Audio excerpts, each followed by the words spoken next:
What? Bro, what the f? That is just a lie, dude. What the f? That is an insane lie.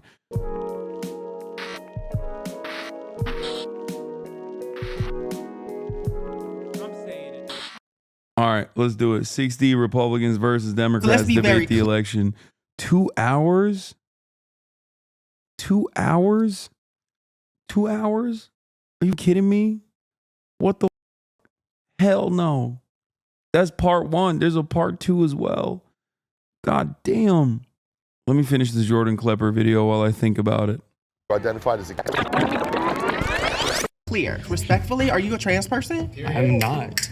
So you're taking up space where I believe a trans woman should be here talking to me, to be quite honest, because I feel like we as trans women need to be having these conversations. Oh no, is this rage bait? Oh yeah. Abolish this economic model and create a new one. Thank you.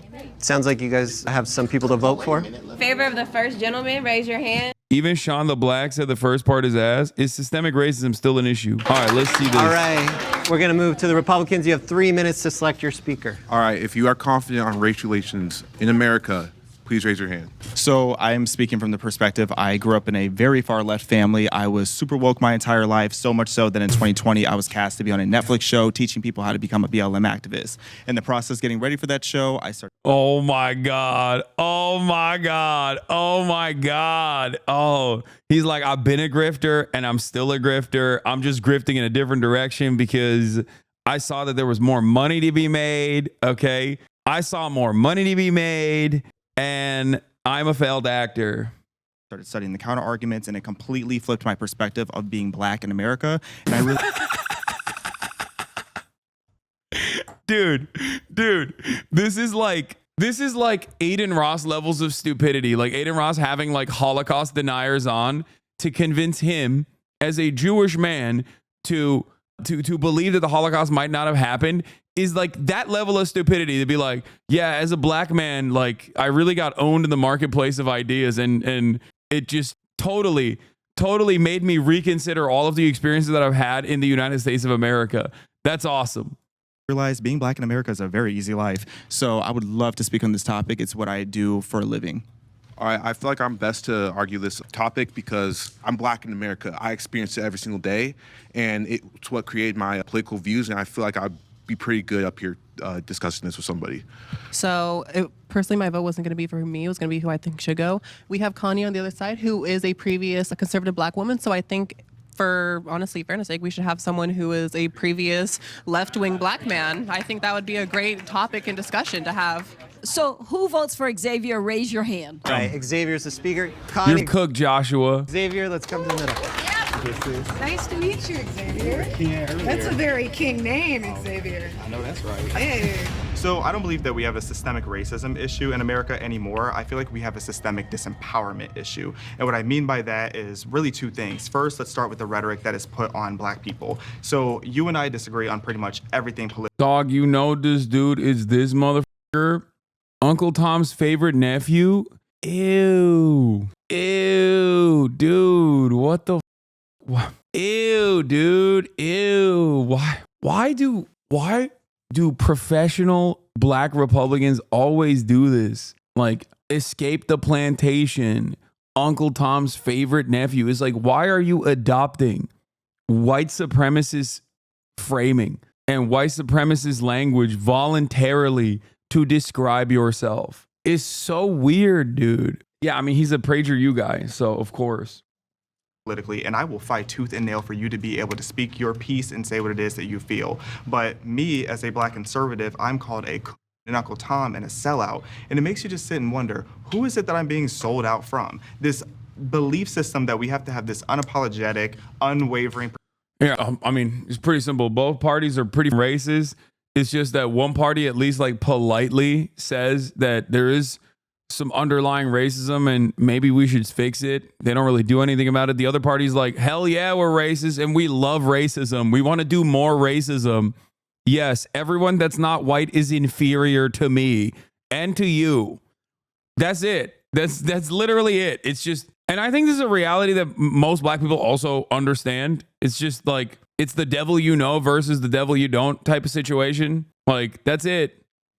perspective of just loving what the Democrats tell us to believe is an issue. And it goes into the BLM thing and how for so long we were taught that we were supposed to be terrified of police officers who are literally the people who are supposed to be protecting us. The other part of that is when we start looking at what is actually hurting us on a systemic level. Let's look at policy. One of the biggest things that are hurting Black Americans today is policy regarding crime. We have all of these woke DAs who are putting forth policy. He said, we need more Klansmen as DAs, okay? Can we go back to a better time when lynchings were happening? This is what I like as a black man. Also, there's no real racism in America. My man said woke DAs, dude. What are you saying?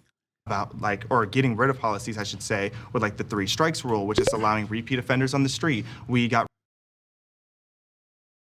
Oh my God, dude. Oh my God. He said we need to repeal the 3 strikes rule. Or like he said, repealing the 3 strikes rule is a bad thing. Sorry. Yeah, we need more mass incarceration. Rid of the cash bail system, which again is letting criminals back on the street, and all this different list of issues where they're even decriminalizing theft under $900. Who is that destroying? Businesses and opportunities in Black predominant areas. So when we talk about why we're still struggling, that has a big reason because we're losing our opportunities. Yeah. I would just like to say that I empathize on every position that you have that you explained to me, especially when talking about people calling you names. Why are you always doing too much with black people? Leave them alone. I want to go back to lynching. Like, I get it, but relax. Man, shut the up, okay? God damn. Yes, dude. It's because I'm racist. That's why. It's because I'm racist, dude. You got me, okay? You got me because I'm a racist person. People saying really mean and nasty things to you, demeaning you. Like, there's a line, okay, when talking about or to black conservatives. I do not cross that line, okay? I might come near that line, but I do not cross that line. So shut the up. I understand the boundaries, okay? You because of your race, I would argue. I experienced that as a Black conservative, and it was the hardest part of being a Black conservative.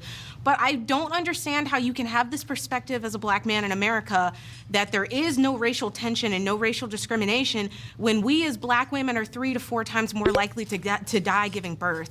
When Black men are twice as likely to be killed on death row than white men for committing similar crimes. When you have the Hopi Nation of people who don't have clean water to drink, there's a diabetes epidemic because there is no clean, accessible water that they are able to afford. One thing I've noticed is Zahn definitely doesn't like criticism. I don't like that. Do you have no capacity to analyze what just unfolded in front of your eyes and you just respond to shapes and colors? Is that what's going on? Yes, dude. A cynical radlib framework that chatter was operating off of is unimaginably annoying. You think I don't encounter that on a daily basis 1,000,000 times over in especially progressive spaces like the one that I've cultivated here? Shut the up. That's not criticism.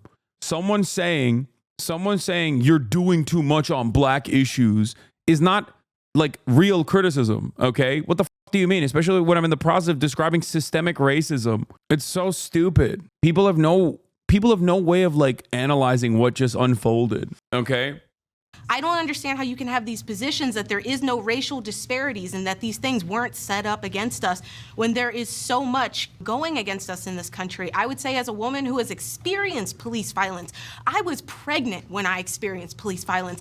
I told them I was pregnant and they still mishandled me. They did not see me as a citizen. They did not see me as somebody to serve and protect. And by the way, there is no constitutional basis for serve and protect. They are not constitutionally obligated to serve and protect you. I just want to tell you this. I told them I was pregnant and they still mishandled me. They didn't see me as somebody to protect. They saw me as a... That's what they saw. So a lot to unpack with that, and I'm truly sorry that happened to you. I think one thing to start with the middle ground that we can agree on is that, or 2 things. He's gonna say there's bad apples in the police force. Really, is that there is still racial tension. Now, if that's a systemic thing, I wouldn't say. Are you going to encounter racist people? Absolutely. Are you going to encounter racist people in positions of power? Unfortunately, absolutely. That's a very real thing, and I do think when it comes to the criminal justice system, even black conservatives, look at the Blexit movement. One of the biggest things that the Blexit movement... The Blexit movement. Come on, dude. Yeah. Look at our jobs program. Like, come on, dude. The Blexit movement. Look at black conservatives. A whopping 8%. It's crazy, okay? There's dozens of us. You understand? There's dozens of us, and every single one of us has been hired by a Republican think tank. Okay. It's weird. The only thing they keep asking of me is to keep saying, as a black man, I know what racism looks like, and insert whichever political figure on the Republican side has been accused of being a heinous white supremacist charlatan is not a racist. Please look at CPAC.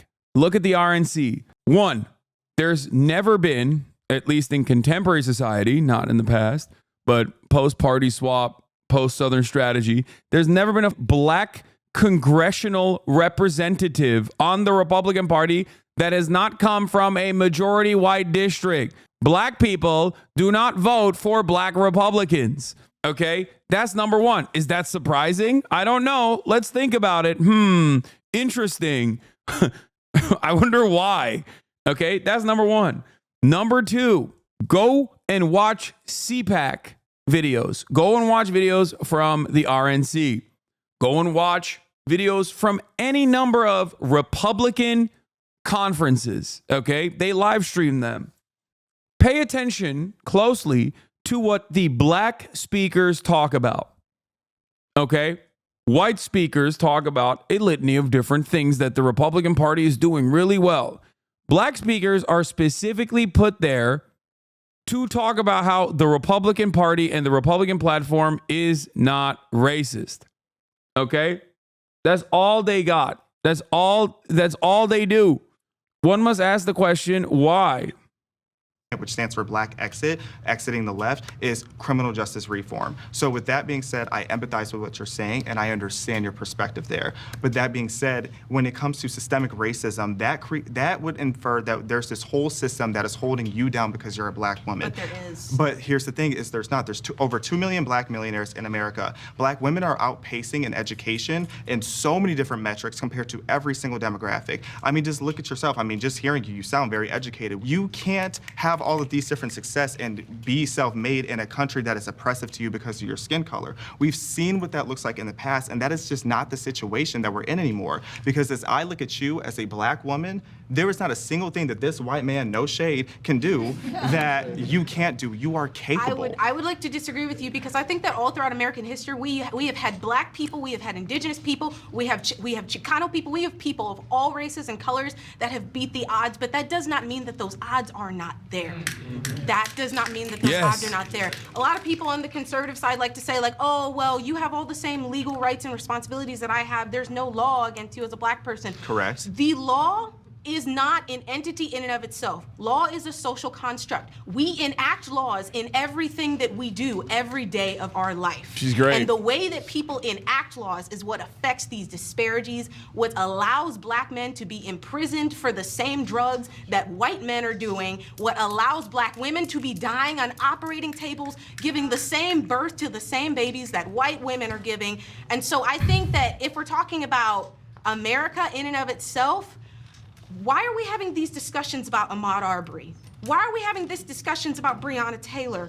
Why are we having these discussions about Frank Tyson, who was killed in my hometown because they kneeled on his chest? He was dying and he begged them to help him and they said, shut the F up. And he died there under their knee. So a couple quick things with that. So with some of the issues you were talking about, such as black women dying on the operating table, unfortunately what that is, that's a socioeconomic issue. And I feel like what a lot of people attribute to being an issue that has That's a socioeconomic issue. Okay.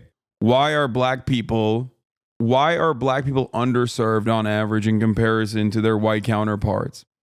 Why is it that the black son of a black middle class family has less job opportunities, even if they have the same exact educational attainment of a comparable white son of a white middle class family? You can't just say, oh, that's a socioeconomic issue, while simultaneously saying systemic racism is not real. Okay? Also, the issue in terms of like black women dying during childbirth is it transcends class boundaries. Like his argument is not only wrong, but even if his argument was correct, his counter was correct, oh, it's like a money problem, that still does not undercut the main premise here that like systemic racism is still a problem. You can't just like wash that away by saying it's socioeconomic. It's very simple, okay?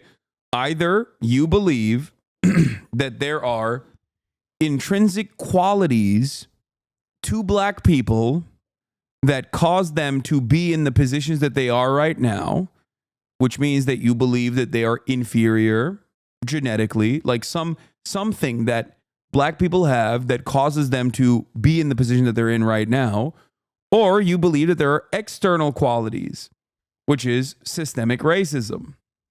That's it. People can masquerade and say, oh, it's just culture. Oh, it's just this or that. But like, ultimately, black culture is all American culture, okay? It is the number one cultural product that Americans consume and Americans export. There are more white people in this country, and therefore more white people listen to rap music, for example. So even when you say black culture, what you're actually trying to substitute is that black people, I guess, like react to black culture differently than white people. There has to be something that is wrong with black people then. That is the reason why a lot of these people that say like, oh, it's just black culture, it's not the black race, are just racists that are embarrassed and are trying to hide the underlying racist sentiment. Dumb take. This is wrong. Dumb take. Why can't you guys, why are you physically incapable of just addressing what is wrong about it instead of just being like, this is wrong and dumb? I will not elaborate further. Rage baited. Okay, good. Take a day off. To do with systemic racism is really socioeconomic, because you don't see wealthier black people having those issues at the same rate. If it was a systemic racism issue, it would have to do with race, not to do with wealth. And then when we look at situations like some of the names you said, let's start with Breonna Taylor. The way that the media lies to black people to gaslight us into thinking that we need to be terrified of police officers is absolutely unacceptable. If you really look into the tea that happened with Breonna Taylor, they lied to us about that whole situation. Are you talking about the Tatum report? That one? I'm talking about all of it. I'm talking about the whole system. I don't need to look at what Brandon Tatum has to say about it, but I think he had a lot of intelligence things to say about it. Because if you go and you look at the actual facts of what happened with Breonna Taylor, she was knee deep in that criminal investigation. That being said, with the... What? Bro, what the... That is just a lie, dude. What the... That is an insane lie. Also, here's the other part. Here's the other role that black conservative spokesmen play as they put a black face on white supremacy, okay? That is to get away with shit that, like, racist white people would not be able to get away with saying. It is, once again, creating a permission structure for racist white people to feel more comfortable because they're like, see, a black person agrees with me. Candace Owens does this as well. It's really f***ed up. The reason I bring that up is I'm not saying that her dying was something that should have happened. However, you can't ignore that her boyfriend shot first. You can't ignore that they were at the right house. When I first heard... Breonna Taylor's boyfriend, Kenneth Walker, fired first when police broke the door off the hinges. The bullet hit an officer in the thigh. He later told police he thought Taylor's ex-boyfriend was attempting to break in. Officers returned fire, including one officer who was fired 10 rounds blindly into the apartment. Yeah. In the middle of the night, when someone is breaking into your apartment and you shoot at them, it's, you know, it's your understandable position. You have a right to defend yourself. No knock warrant on a wrong house too. Heard about Breonna Taylor. Back then, I was a BLM activist. I was out there marching for Breonna Taylor, literally, because I thought that this black woman was minding her business, laying in her bed, and a police officer came and shot her in the window. Okay, but you have homeowners' rights. If we're talking about guns, you as a homeowner, you do not know who is entering your home. You have the right to shoot. They announced. No, they didn't, because Yes, there's they actually did. 3 different neighbors who each contested that they did not announce themselves. But if I'm being honest, it's not even just socioeconomic, because they did the same study with black women and white women of the same socioeconomic stature, and black women still died more. Yes. Why are we poor? Because this country was... Why do I think he's lying? It's because he is lying. He's just straight up lying. He's a straight up white supremacist. You cannot be a conservative commentator, especially as a black person, without fulfilling a very specific role. That role is straight up justifying white supremacy and white supremacist talking points on a regular basis. That is what you're there to do. That's it. Set up to make us poor, because we were given a culture of desperation that makes us poor, because we were set down hundreds of years down the line. We do not have the education we need. We do not have the reparations we need. We do not have everything we need to thrive and to strive. They killed our leaders. They killed Martin Luther King. Wrong house. What news you reading? Wrong house, as in the supposed quote unquote investigation that they conducted to be able to get a search warrant, to get a no-knock warrant, was not justifiable at all. That Breonna Taylor was not even remotely involved. The fuck are you talking about? Breonna Taylor's a nurse, dude. Fact check. Separating the truth from the lies in the Breonna Taylor police shooting. The facts. What happened at Breonna Taylor's apartment. Claim. Police were at the wrong apartment. Various Facebook and Twitter posts claimed that Louisville police went to the wrong apartment the night of Taylor's death when they served the search warrant. Ben Crump, a Florida attorney involved in the Taylor case, wrote on Twitter, police had the wrong address and their real suspect was already in custody. The Courier-Journal obtained copies of the 5 search warrants that Louisville police received authorization as a part of the narcotics investigation. Wait, this is correct. What are you talking about? 1 was Taylor's apartment. 3 were in the Russell neighborhood for adjacent homes on Elliott Avenue, and 1 was for the house of West Muhammad Ali Boulevard. The Muhammad Ali Boulevard was not executed. The search warrant for Taylor's home includes her street address, apartment number, and photos of her apartment. Yeah, they still went to the wrong house. What are you talking about? Unless you think that Breonna Taylor is not a nurse, but instead a drug dealer, then yeah, they went to the wrong house, dumbass. What do you mean? Your fact check. Hello? R rating false. The search warrant for Taylor and her home explicitly identified her and her address. Yeah, the Louisville police was not by. Did you not read? This does not. The argument is not whether or not the police had a warrant to go to Breonna Taylor's house, you idiot. They did. The point is that she is not a drug dealer. They believe Taylor had ties to Glover, one of the main suspects in the investigation. However, the search warrant they used to enter her home contained erroneous information that Taylor was receiving suspicious packages tied. Do you guys just like Google fact check Breonna Taylor and then just like post it in here? You said wrong house. You said wrong house. Not unreasonable. I don't understand your point. The fact check that you sent me literally proves what I'm saying. They went to the wrong house, as in not that they didn't have a search warrant for that house. They went to the wrong house because there were no drugs there. Breonna Taylor was not involved in this drug case. The detective literally lost their job for claiming that that was the case. What the are you talking about? The article itself literally proves that. Are you okay? Like, when I say they went to the wrong house, okay, I thought you meant the wrong house as it wasn't the right people. No, that is what I'm saying. It wasn't the right person. Breonna Taylor was not the right person. What are you saying?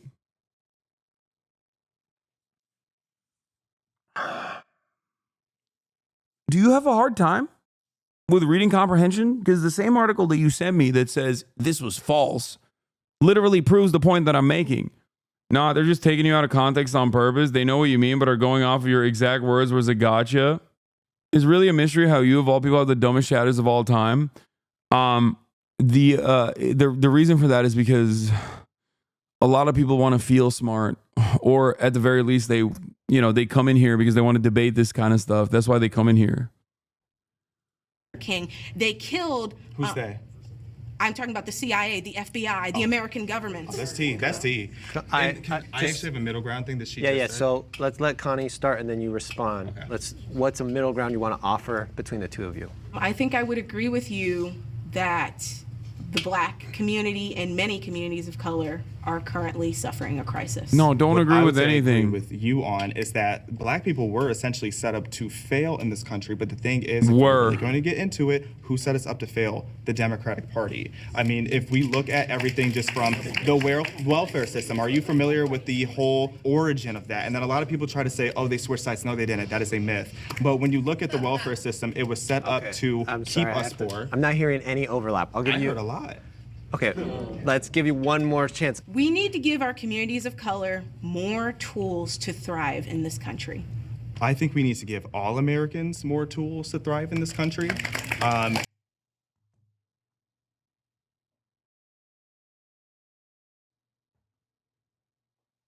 Oh my God, bro. Oh, see, this is the problem with liberalism in general. I'm not saying that Connie is a liberal. I don't think she is, because she said a bunch of stuff that I don't think is in line with like liberalism.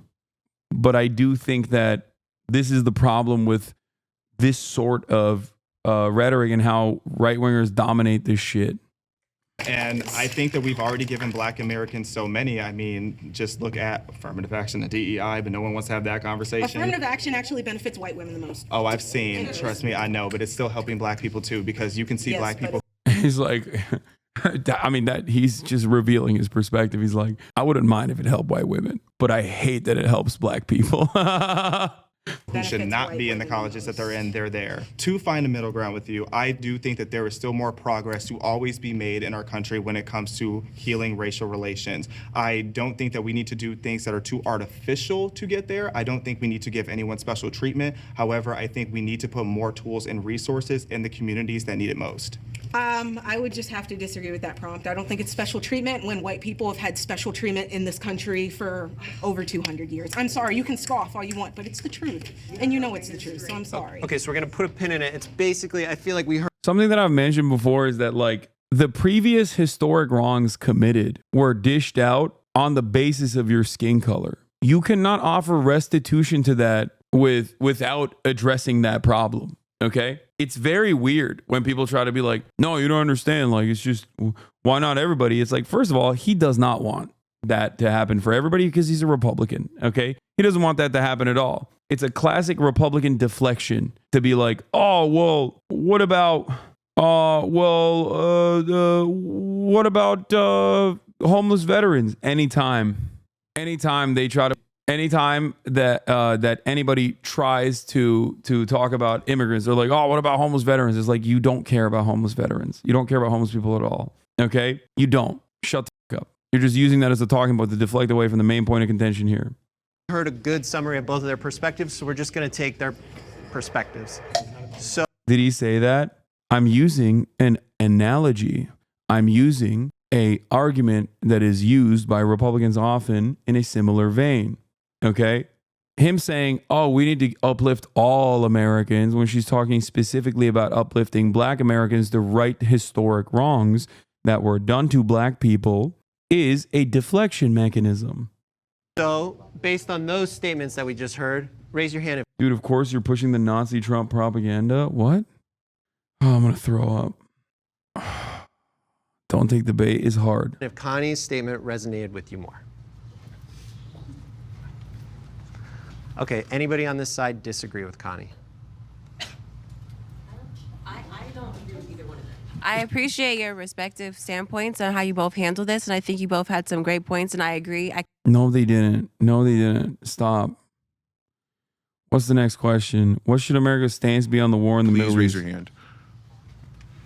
Okay, I just strategy, but you used to live there, and now there's necessarily safe. Oh, this is the crazy lady. I Find an agreement, a middle ground statement that you would both stand by, and then we'll share it with the group, but you have 10 minutes to discuss the issue and get to that point.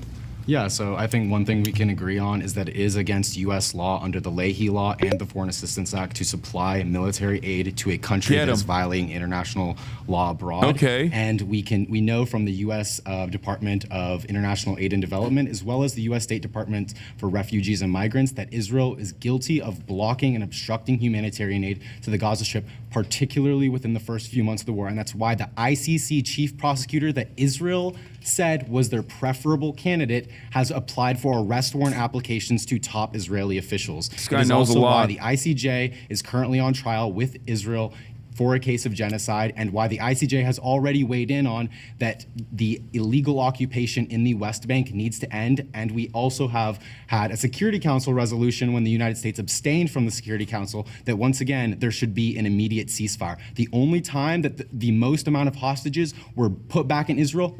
What are these fact checks? The U.S. abstained from the UN Security Council resolution in March because it was a watered-down version brought forward by Russia and China, not what the State Department described as a comprehensive version. The U.S. always supported a ceasefire in exchange of releasing hostages. What is happening with the Jubilee fact checks right now? They're going nutty mode. What the was when there was a ceasefire and a negotiation and a hostage exchange between Hamas and Israel. Israel has actually killed more of their hostages than they've rescued. They have shot and killed Israeli hostages. Hamas released 105 Israeli hostages during a ceasefire between November 24th and 2023. In total, approximately 117 of the 251 hostages have been released. Waving a white flag, speaking Hebrew. That is the kind of conduct that Israel uses in this war. There's a lot that was put into that first statement. First of all, the ICC had to push off their case against the genocide of Israel for lack of evidence. Number one, The ICJ ruled in May that Israel should halt its military operation in Rafah. The ICC was not hearing a case against Israel. No, the ICC had to halt prosecuting its case against Israel because Mossad literally went after the prosecutor that came before Karim Khan. They're going after Karim Khan as well. They went after Bensouda and even went as far as to get the United States of America under Donald Trump to issue, to literally sanction her. Okay? The ICC doesn't prosecute countries. The ICC prosecutes people. Yes, the ICC prosecutes people. The ICC was prosecuting on the basis that people in the Israeli government were conducting a genocide before Karim Khan. I'm speaking now. Number two, oh my God, there is so much. So, okay, Israel is our number one ally. There is so much work between Israel and the United States, and I understand the America First strategy, but you have to understand there is so much intelligence going back and forth to keep Americans and Israelis safe from all of the terrorists coming out of the Middle East, number one. Number two, Israel's fighting 7 fronts right now. They just killed a Hezbollah leader that murdered 100. According to Foreign Policy magazine, Israeli Prime Minister Benjamin Netanyahu said that Iran is fighting Israel on a 7-front war. Iran itself, Hamas, and militant groups in Gaza, Hezbollah, Lebanon, Houthis in Yemen, Iran-backed militias in Iraq and Syria, and efforts to arm Palestinian militants in the West Bank. 42 Marines that had I like that the fact checks are agreeing with her.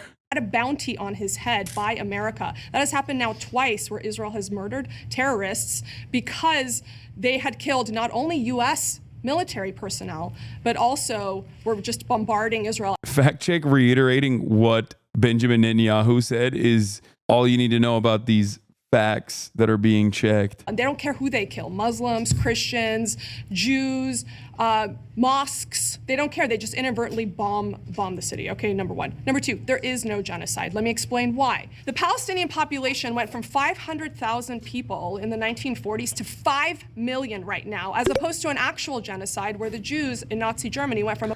The population of Palestinian territories was 1.8 million in 1990. It more than doubled to over 5 million by 2022. Fact check. Fact check. Fact check. Genocide denial. Like, what the It's like saying the Jewish population globally was 12 million before and is now 15 million. Like, what do you mean? That doesn't undermine the fact that the Holocaust happened. This is such an insane thing. This is an insane fact check. A population of 10 million to 4 million. I'm not done. That is an actual genocide. Why is Israel so good at so many things, but they're just so crappy at genocide? Why is the... I don't know if Israel's so good at so many things. This is the CEO of the fact check website. What is this fact check? TD Ameritrade, acquired by Charles Schwab Corporation. Straight Arrow News. Mr. Ricketts, a conservative and GOP donor, came up with the idea for Straight Arrow News after a discussion with a longtime liberal friend that left both men wondering why people on different sides of the political spectrum couldn't put their biases aside.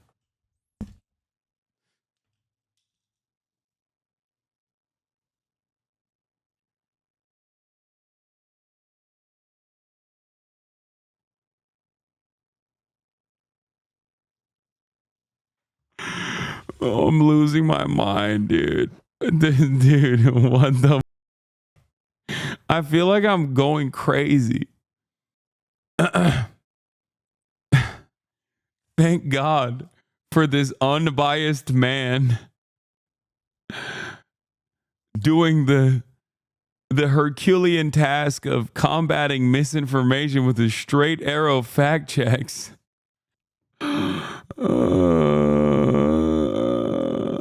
Oh my God. Oh. I'm dying. Bottom of his wiki page, he's an Islamophobe.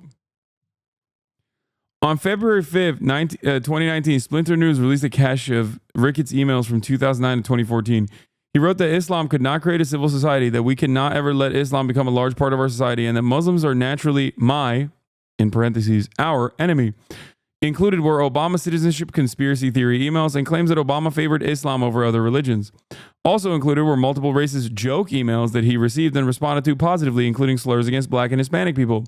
He apologized for the emails after they were made public.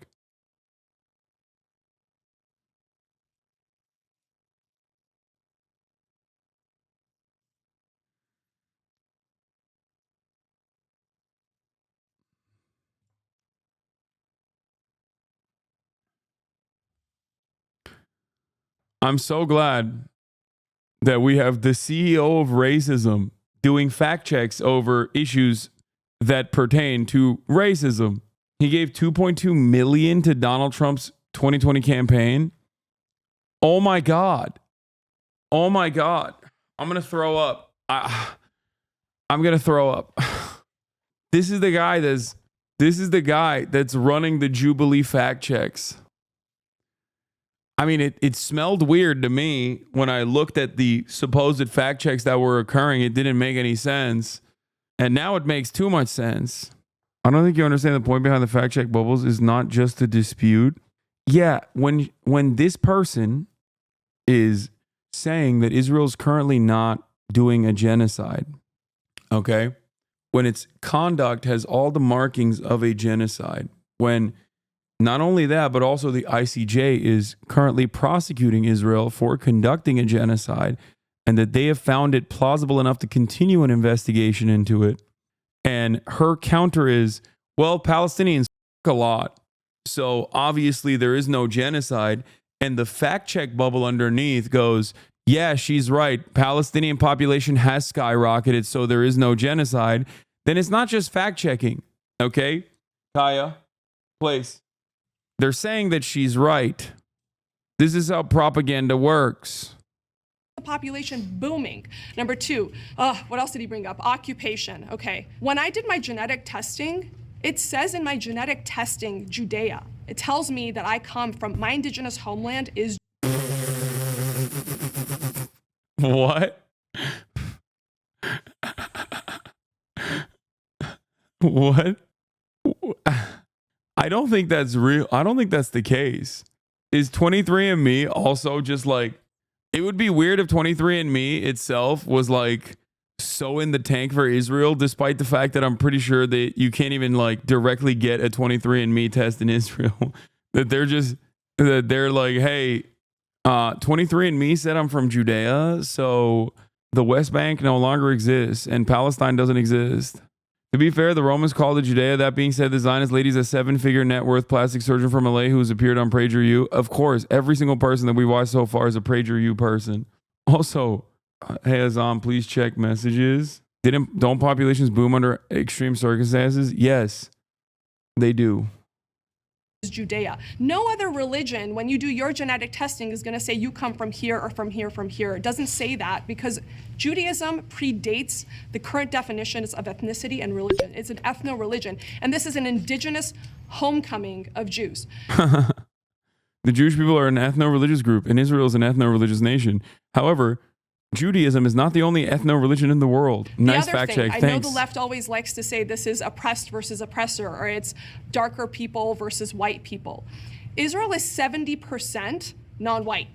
They look like Israel 73% Jewish, 21% Arab, and 5.4% other, according to the CIA. More than 60% of Israel's Jewish population comes from Middle Eastern and African nations. Why this distinction then? Why is it that Israel's own distinction, according to the CIA, its own demographic designation is different? Yes, Judaism is an ethno-religion. Okay, that's true. But having said that, it's quite odd that 60% of Israel's Jewish population comes from Middle Eastern and African nations from the MENA region.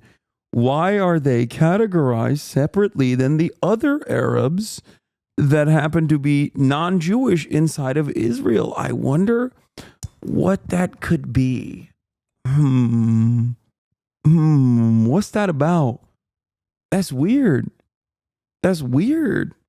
Itamar Ben-Gvir is, when you first look at him, virtually indistinguishable from any other Arab or Kurdish man because he is Arab and Kurdish. I wonder why Israel chose to make a specific demographic classification on the virtue of his religion. They don't speak Arabic. Yes, they do. Plenty of Arab Jews do speak Arabic. What are you talking about? The fuck are you talking about? I work for a plastic surgery conference and we got like 1 million emails along to remove this lady from our faculty list. Her social media is insane. Judea, yeah, my DNA says I come from Agrabah. because Jewish is an ethnicity. They aren't the same because historically they didn't mix much, to be fair. You can actually look at their DNA and differentiate. Yeah, the irony, of course, of that conversation is you could look at the DNA and trace the genetic ancestry of the Palestinians that are living there back to also the OG Jews. Not everyone left, okay? That also, none of this matters. You can't just be like, sorry, I own this, and then just kill or ethnically displace 1 million people almost that live there and then continue to dominate them for almost a century. Like, that's an idiotic proposition to begin with. Genuine question, why are there different demographic classifications in Israel? I mean, because Israel is a ethno and religious supremacist state. It is fascist inherently. Zionism is inherently fascist. That's what it is. Like me. Okay, there are people of color that have returned home after being sent out from all other places. If you look at the populations of Yemen, Syria, Jordan, Egypt, where hundreds of thousands of Jews used to live there, and now there's less than 50. And in a lot of states, 1 Jew left. So don't talk to me about apartheid. Arabs are allowed in Israel. No Jews are allowed in Gaza. Don't talk to me about apartheid. Don't talk to me about occupation. Don't talk to me about genocide. So the first thing, you said that the ICC dismissed the case of genocide. They didn't dismiss it. They pushed it out because they don't have enough evidence. You don't know what the ICC is because it's the ICJ that is actually conducting. ICJ, I'm sorry. I work with an organization called ICC. I apologize. Yeah, so the ICJ is still continuing. Right, but they don't have enough evidence to close their case. They have to push it out. If you know anything about, for example, the Rwandan genocide or the case in Bosnia, these sorts of cases take years to finalize. So we'll see they've already given a preliminary ruling that there is sufficient enough evidence that there is a plausible case to be made for the case of genocide. And the reason for that is because, again, the ICC chief prosecutor, Karim Khan, who Israel's was preferred candidate, has said he has sufficient enough evidence to believe that top Israeli officials were using starvation as a weapon of war. And in terms of in terms of the debate regarding occupation, that has nothing to do with genetics. The occupation is a political reality. It depends on what sorts of states have legitimacy or sovereignty over a specific land. And the ICJ once again has already made their ruling that the occupation within the West Bank is illegal. Wait, do you dispute whether or not the occupation by Israel is illegal in the West Bank? And do you dispute that Netanyahu is attempting to annex Area C? I dispute the word occupation wholeheartedly and altogether. Because the tomb of Rachel, who is a Jewish matriarch, is in the West Bank. Do you know I cannot go visit the tomb of Rachel, who is in the Bible, because Jews are not allowed to go into the West Bank without getting lynched? Number 2, who brought... Jews are not allowed to go into the West Bank without getting lynched. The West Bank is literally occupied by the IDF. I mean, if you want to go to visit the tomb, abolish the apartheid. What do you mean? You can't go to the West Bank without getting lynched. No one's claiming Jewish people didn't exist in Palestine before Israel. I know. That's like so... Oh my God. There were Jewish people living in historic Palestine as well, under the Ottoman Empire, and also during British Mandate Palestine as well. Even before the settler colonial occupation. Brought the ICJ case? Who brought it? South Africa. Why? Because they were going broke. There was about to be literally a coup against them. They were going broke. So they were like, let's go after Israel for what? By the way, going to Rachel's tomb is literally a Jewish pilgrimage. I mean, okay, you're sending me this, but I'll have you know that this is moments before they got lynched. So that I imagine that's what's happening. So guess what? The Israeli occupying force needs to occupy even harder. And Iran came and said, we'll pay your debts if you do this for us. So okay? I just want to... But a ton of other countries have joined the ICJ. Because they're anti-Semitic. Look at the UN. I want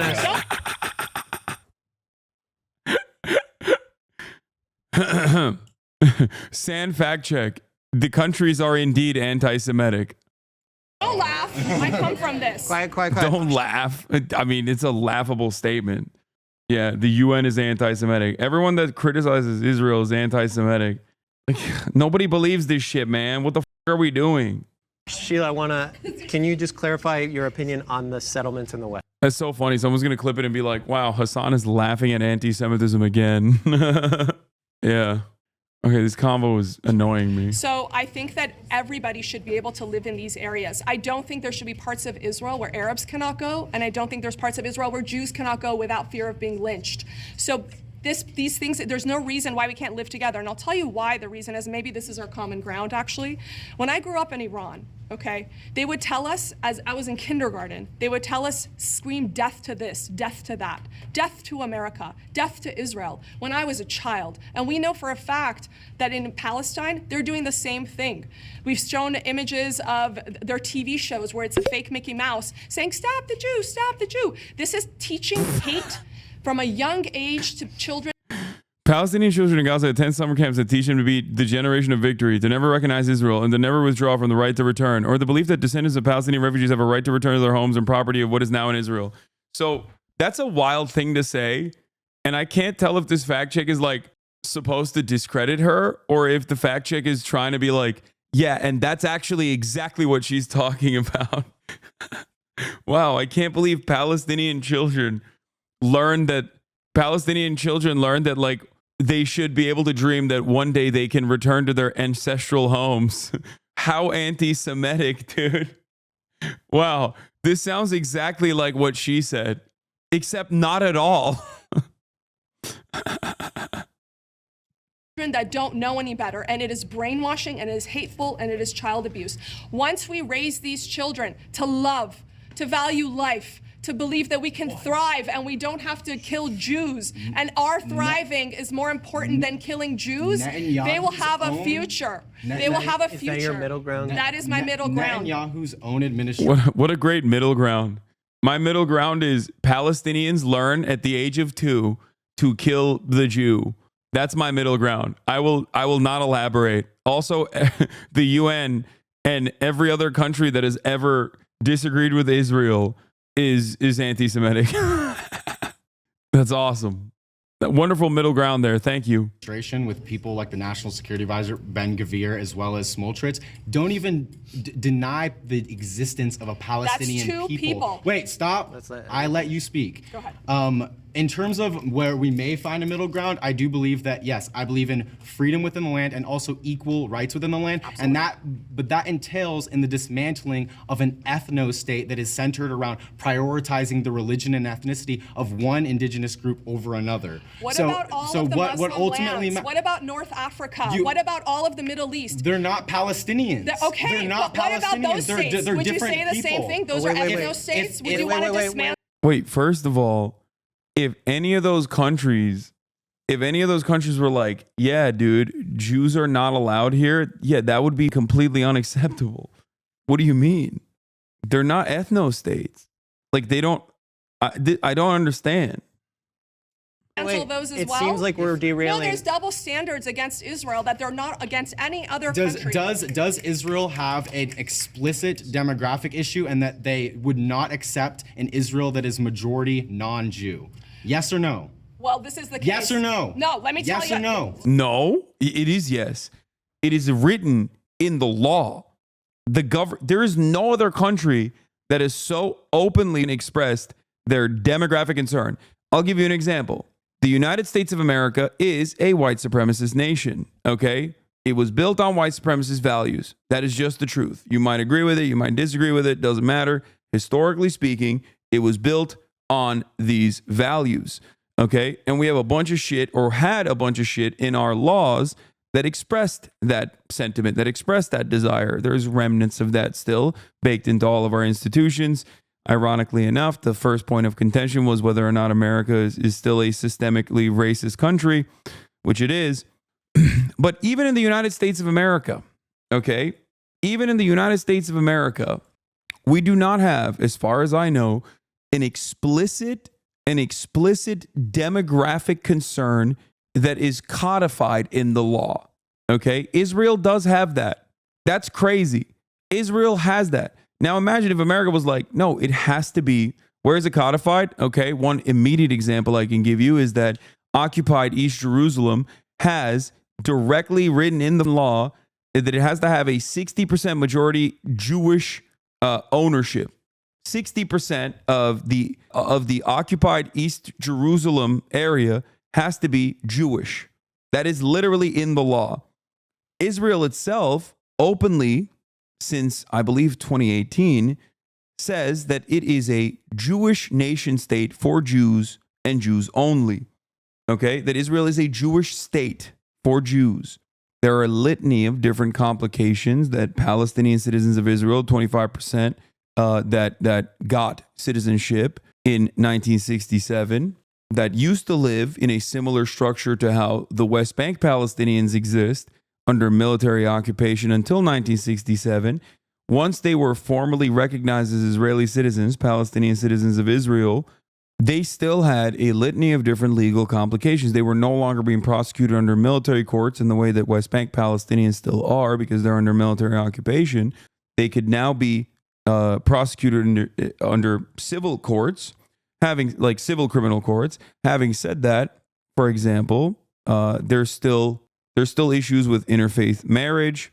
There's still issues with converting to Judaism for Palestinians. And beyond that, legally, Israeli Jews can kick out or deny a Palestinian, a non-Jewish Palestinian citizen of Israel from living in their communities to this day. Yeah, stream just got age restricted. What do you mean? In your time covering Palestinian emancipation, have you noticed a decline in the quality of defense of the Israeli government's actions because this is bad? Yes, but that's also because it's like more people are aware of how indefensible it is.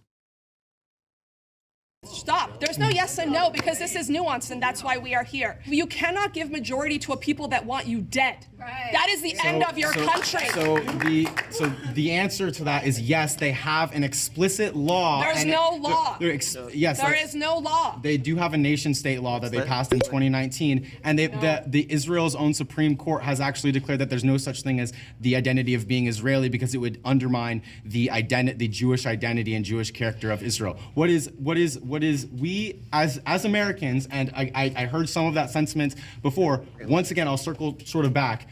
And I never heard a response to any of the initial points I made. Yeah, but we don't have time. Just what are you trying to state? That the U.S. should not be supplying weapons and aid to a country explicitly violating international law. We know for a fact the occupation is against international law. The ICJ, which is the highest.